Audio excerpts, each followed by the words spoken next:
دولت.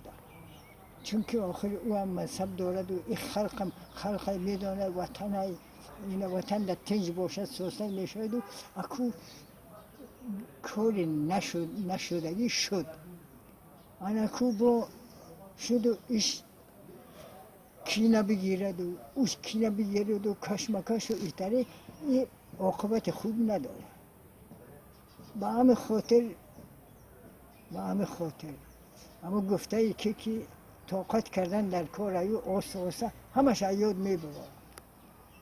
همین شاعرای دوره کلاسیک از کی بود نمیدونم، از بیدل بود، نه از بیدل نه، او نوشته بود که از جوانان به جهان نام نکو میماند، فصل گل میگذرد لذت بو میماند، هر چیز طلب داری بیابی به جهان، همه چیز میگذرد دیدن رو میماند. انکو همون شد، همین کار شد، خفه شدن، ایتره شده اوتره شده رو کینه بگیری و در دلت بگیری، همه آدم خطی وقت بود در کوچه و میخوری و که خودی سلامت در جا باشد روی هم دیگر در نگاه میکنی. انکون همین حادثه هر خیل میشد، حادثه طبیعی میشد، حادثه از دست یگان آدم امتری میشود، او را دل در نگاه داشتن در کار نیست. او را چه بگو؟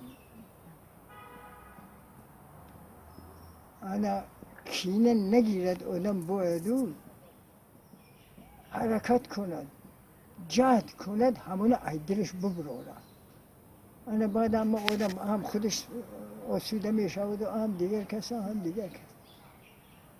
با همه خاطر اکو گفتم کو همه کاری نشدنی شد، اکو میگفتن کو بلا با پسش. او آدم او کسی که نامعقولی کرده است او نامعقول جزاش میگیره، چون که دولت است، دولت قانون داره، از روی قانون جزاش میگیره. لیکن اکو علایده آدم ها باید نه کینه باشند و نه ناتنجی کند و کار خودش بکند و او طرف دیگه خدا پاک شد. این اساسی ده.